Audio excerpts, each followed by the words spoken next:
what's going on, everybody? It is May 21st, 2013. I am literally 15 minutes removed from watching the new Xbox reveal press conference. The much rumored name of Xbox Infinity was just that, a rumor, as it is confirmed that the new Xbox will be called Xbox One. Now, how do I feel about the name? In all honesty, I thought the first Xbox was Xbox One. It could be a little bit of confusing in the marketing, seeing as Xbox One would seem to be less than PlayStation 4. Again, gamers in the know will know that the Xbox One is the new one, but the common consumers won't be like Xbox One or PlayStation 4. But anyways, this is what the console actually looks like. I'm sorry I couldn't find a better picture, but when you type Xbox One on Google, you get the first Xbox. So this is the best picture I could find to show you. This is a top-down view of the new controller. It seems that the controller went through a little bit of a redefine, re-enhancement, I believe. The battery pack that was in the back for the wireless seems to actually have gone away, so that's kind of good in that way. The D-pad seems to be more of a solitary D-pad instead of the whack D-pad that they've had since the launch of the 360. New Connect, a little bit more compact, different color schemes. The Xbox One console itself, I mean, from the top looking down, I saw this live, and I couldn't really gauge like a nice look to it. It looks, I don't know. In all honesty, I like the 360S design a lot better than this new Xbox One design. But the one good thing that they actually had was that they actually revealed what the product looked like, opposed to PlayStation, which kind of just gave us a lot of games and a lot of things that weren't important. They showed us the cosmetics on the Xbox. And that was sarcasm, people. And that's where the good stuff is actually going to stop. Here, I'm in Gadget.com, because they're the only ones that kind of have a rundown of what went down and what transpired during the actual press conference. So, let me run through a couple quick notes and I'll give you my take on a lot of things. So, it says here, the system itself is all black, features a two-tone finish with both matted and gloss in equal measure, a slot-loading Blu-ray optical drive. Now, I believe, and don't quote me on this, but I do believe that Sony will still be seeing royalties from any type of Blu-ray drive on any type of media. I believe the majority of a royalty does go to Toshiba, as they have the controlling stake in Blu-ray technology now, because of the investment that Sony had to try to recover at the beginning of the PlayStation 3's life cycle.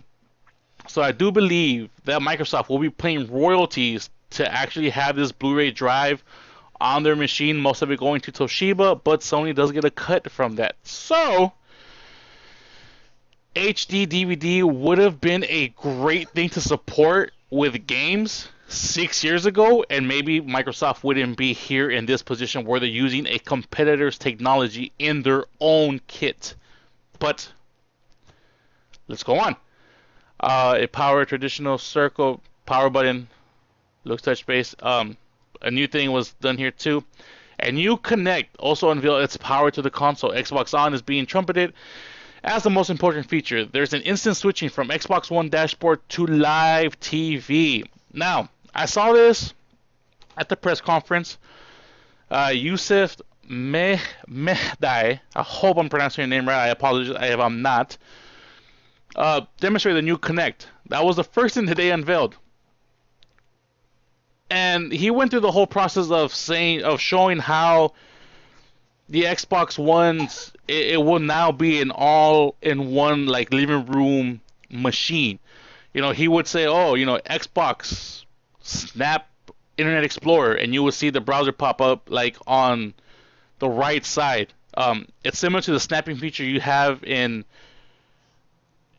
Windows 7, like this here. See, that was a snap. You saw the line? You can do it on both sides. You do this, snap. That was kind of what was going on during the press conference where he would say Snap Internet Explorer, and then while he's having live TV run on the left side, you have, you know, a Snap version of it. Look, this probably, and I'm sorry I'm screaming in the air, probably would have been a good idea if this was demoed with actual live television. Yosef would say Xbox, ESPN, and it would show ESPN. It's supposed to be live. If it's live, why are you showing me a LA Clippers game? The LA Clippers have been out of the playoffs for about 2 weeks now. Not only that, you go to another game that's showing me a Knicks game. They were bumped out last week. So I'm going, okay, you know, you can't really get the royalties to show live ESPN because of all the stuff that might go on with the NBA or whatever you plan on showing. And I kind of understand that, fine. And then he goes, Xbox, CBS. And it's showing the Price is Right. And I'm thinking, all right, cool, you know, all right, so it does work. Okay, well, I switch over to CBS, like, while the press conference is going on, and guess what? That's also been recorded. That was a recorded taping of the Price is Right. So what exactly are you showing me here? Like, I didn't get the whole thing. Like, maybe you can trick the audience, but in the world where, especially when you put this on Spike TV, and I can easily just change the channel to see if it's actually working. Yeah, that was a big fail right there. Let's go on. And the live demo showed impressive speed switching between live TV, which is baloney. There was no switching to live TV here. That is the biggest crock of crap I have seen. It was all pre-recorded video that they switched to, which leads me to believe, much like the first initial Connect demos that they showed at E3, that there was probably somebody in the back switching the feeds manually every time Yosef gave a command. That's just my interpretation of everything I saw. So switching between live TV and all your games and entertainment is how simple as using a remote. Okay, he demonstrated gestures, controls, UIs, blah, blah, blah. All the stuff that doesn't really matter. Xbox One.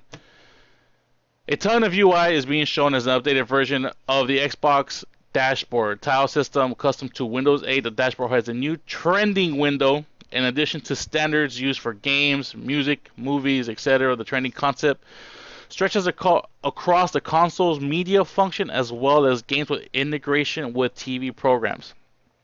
Basically, what it comes down to is that Microsoft has Windows 8 and they want to integrate everything to be the same. We see it with the Surface, we see it with Windows 8 on PC, and now we're kind of seeing it with the Xbox One. Everything has to have this sort of integrated Windows 8 type look and feel. I do not actually like where that is going. I like PlayStation's approach. We had the Vita, we had the PS4. Let's integrate those two things together. Let's not integrate them with the Vio. Let's not integrate them with a Sony tablet. Let's not, keep it in the gaming media. And I'm going to have all my rants at the end. I'm going to try to keep it. In terms of specs, the console has an 8-core CPU, USB 3.0, Wi-Fi Direct, Blu-ray, 500 gigabyte hard drive, HDMI input and output, 802.11n wireless. No mention of the GPU in these specs. It's these specs that enable the aforementioned multitasking and snapping mode. Okay, when it comes to specs, the big rumor is that this is going to be an AMD 8-core. It has the same amount of RAM, which is not listed here, in terms of overall RAM with the PlayStation 4. They both have 8 gigabytes of RAM to play with. Damn it, I'm so flustered right now. It has 8 gigabytes of RAM for the OS, game development, all that good stuff. So that shares a common place with the PlayStation 4. AMD was thought to be rumored to do both the Xbox One and the PC and the PS4's internals, but no mention of that was ever conducted in the press conference, nor is it here in the Engadget. I find that kind of surprising. I would think that they would say, yeah, we have the AMD, whatever, and go along. No GPU was actually mentioned, so it's hard to say if this is going to be an APU similar to what is in the PlayStation 4, but it wasn't mentioned, so there's no way to know if it's different, if it's one comment, or if it's something altogether.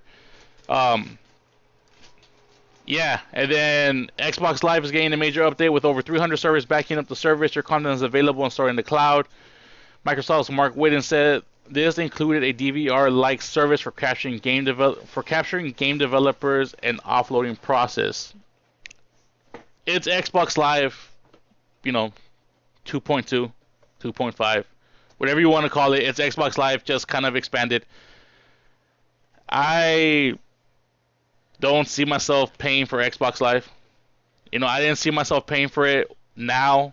I didn't see myself paying for it when the original Xbox was released, and I certainly don't see myself paying for it with the Xbox One. And then we have here EA's Andrew Wilson announced during the event that EA Sports would be available on the Xbox Ones in the next 12 months. So that tells us to expect the console in a similar time frame. At the end of the press conference, it was revealed that the Xbox One would release end of this year. No, duh. I wasn't expecting this to be released, tragically down the road from the PS4 release, because at this point that would be suicide. EA came out and said, hey, we have Madden, we have FIFA, we have NBA Live, and we have the UFC. All of them will be coming to the Xbox One. Well, guess what? They'll be going to the PS4 too. So the only thing that was exclusive to the Xbox One console was that FIFA 14 will have a mode called the Ultimate Team, which will be exclusive to the Xbox One. But yet again, like most of this press conference, there were no details to let us know what that feature actually meant for the gamers. And alright, so now I'm gonna start ranting, because this was a waste of an hour and 10 minutes. I literally could have stayed asleep, came to Engadget, and told you guys to go to Engadget, and you guys probably would already know as much as I know. The whole press conference was about how Xbox One can do live TV. They had a spokesperson from CBS come out. The biggest announcement that was revealed in this press conference to me was a non-gaming announcement that there is going to be a Halo television series coming to work with the Xbox One. Whether or not that will be on national TV or a standalone channel on the Xbox One was not even mentioned. But there is a Halo television series. I will probably bootleg the whole thing and watch them. I've never played a Halo game from beginning to end, but I respect the games for the lore. I respect the game for its place in gaming, so I will probably watch that. But there was no mention. Oh, and also it's being directed or being produced with the help of Steven Spielberg. Big plus, whatever. Then they moved on to, they had a partnership with the NFL. They had a pre-recorded video with, I believe it was Mark Whitten, I believe, and Roger Goodell, who is the commissioner of the NFL. Basically what it rolled down to is that with the Xbox One, you can have a fantasy football type of experience. If you have a fantasy football team, you log that into your Xbox One, and if somebody on your fantasy team scores a point, it will take you to a highlight of what just happened that produced that score. I love football. If you go through my channel, especially we're looking at about 4 months from this day back during the playoffs, you guys can see I love my Niners. I love football. Like, I literally love football. That partnership with the NFL to play fantasy football with a bunch of other people doesn't interest me. The only other thing that I want to do while watching football is eat and drink beer. That's it. I don't care about fantasy football. This partnership with the NFL is atrocious. It doesn't produce anything worthwhile. Now, you may think, well, you're spending all this time talking about TV, talking about, bashing Connect and bashing Windows 8 and all this other crap that was on here. What about the games? What about the games? There were really no games announced. They showed pre-recorded video of Forza 5, which will be available at launch of the Xbox One for any Forza fans out there. There was no actual gameplay shown. It was all pre-recorded videos. Then we went on to, they showed a snippet of a game called crap. I can't even remember. Quantum Break. It started off with a snippet of a movie or maybe the intro to the actual game. I'm not sure. It was done in real life.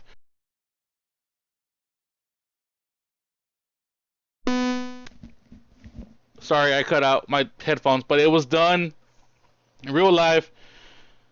A woman asks a little girl, what makes you so different? The girl responds, do you really want to know? She goes to touch the side of her face, which at that point I would have slapped the hand away, but she goes and touches the woman, side of the head, and it goes to gameplay of Quantum Break. Or at least I think it was gameplay, but there was like 5 seconds of that actual game shown, followed by the end of the actual movie. Done. And then they went back to talking to CBS and talking about how live TV is so great with Connect, and oh god, I'm getting frustrated just like having to tell you guys this. And then the press conference comes to an end with the introduction of the new Call of Duty Ghost. Apparently it's a brand new game, brand new engine, and in all honesty, it looked like a high-res beginning of what we've already seen. It had the worldwide reveal of Call of Duty Ghost. And all of that crap was pre-rendered video as well. There was no gameplay shown of any of the 3 games. 3 games! And I'm banging on my desk. 3 games! And you couldn't show any gameplay whatsoever. At one point, I can't even remember who came out and actually spoke about this. They said that they have 15 exclusive games in development right now that will be released within the first year of Xbox One's life cycle. 8 of them are brand new franchises. No gameplay, no names, no type of details on any one of the 15 exclusive games. What the hell are you working on? What the hell was the point of this press conference? You should have just waited 20 days until E3 and to have a more fulfilling one. The only thing that this thing convinced me of is it validated everything I ever said about Microsoft and Xbox. They don't really care about the gamers. They care about this for the business aspect of it. I get it. Everybody does. Everybody does. But shadow that a bit, please. Pretend like you actually care about the gamers. There was nothing game related being shown here for more than 5 seconds, which is ridiculous. This is supposed to be a gaming console, not an extension of my cable service. Nothing that they show makes me want to buy this product at all. It was literally a waste. I fell asleep late because I was watching StarCraft. I woke up early in a hurry to watch this damn thing, and nothing was shown. There was no games. On the PS4 press conference, massive games. Games upon games. I was so excited for every game being shown. During this thing, I was literally trying to hold myself from going back to sleep. It was so boring to watch. This press conference was like watching that guy in high school that was held back 20 years and still picking on the freshmen. That's all this was. It was them bumping their chest at all these new features of all these new products that the Xbox One is supposed to have. All of them based around television. Nothing here was shown to me that makes me go, oh shit, I need to have one. I need to have one. I need to have an Xbox One. I mean, look at this. These are the things that, these are the screenshots and everything else that Engadget has. This is all they have. Oh, here's a better picture of the console itself. This is CBS. This is The Price is Right. This was, I don't even know. This was something else that was not game related. This was during the reveal, I believe, of... Nope, this is him still talking about. This is the snap feature right here. This is when he said Snap Internet Explorer. This is the snap feature showing Star Trek. I believe that's what it was showing on. Star Trek. Look at this. Look at this crap. This is a TV listing on my Xbox One. Nothing related to games. Look, no games being shown in any of these damn screenshots. What the hell was the point of this? I'm literally upset at this right now. This is supposed to be a gaming console. All of the screenshots shown here are from live TV and movies in the Snap feature. Where the hell are the damn games? Alright. Well, that was my takeaway from this whole Xbox reveal. Massively disappointed. At this point, I am closer to buying a Wii U and Ouya, or Oya, as it's pronounced here in America. I am Hispanic, so I said Ouya, or Oya. I am much closer to taking whatever money I would have spent on Xbox One and buying a Wii U and a Ouya. Of course, the PS4, I'm going to buy day one. That already had me from the press conference. I don't care when it's released. I don't care how much it costs. That is the day one purchase for me. Xbox One, most likely, I won't be buying at all. And if anybody's going, why are you hating the Xbox so much and you're just a fanboy? Call me a fanboy if you want. You guys can go ahead and download the press conference. Tell me what they're to you as a gamer. Not as a, oh look, it has this and it has that. As a gamer, tell me what speaks to you there. Because to me, as a gamer, nothing spoke to me there. Nothing at all. This was a big fail. As far as an unveil goes, this was the biggest fail in gaming history that I have ever seen. No games were shown in actual real-time gameplay. Nothing at all. I keep getting mad. I gotta stop. Alright, so that was my takeaway from the Xbox reveal. Excuse me, from the Xbox One reveal. Let me know what you guys think down in the comments below. If you guys think I'm a fanboy, then so be it. I saw this whole thing. I woke up ready to watch this whole thing. And it was the biggest letdown I have experienced in the last 25 years. And that includes the Virtual Boy. So yeah, this has been Kornbeaner. Comment down below. And I will see you guys next time. Bye.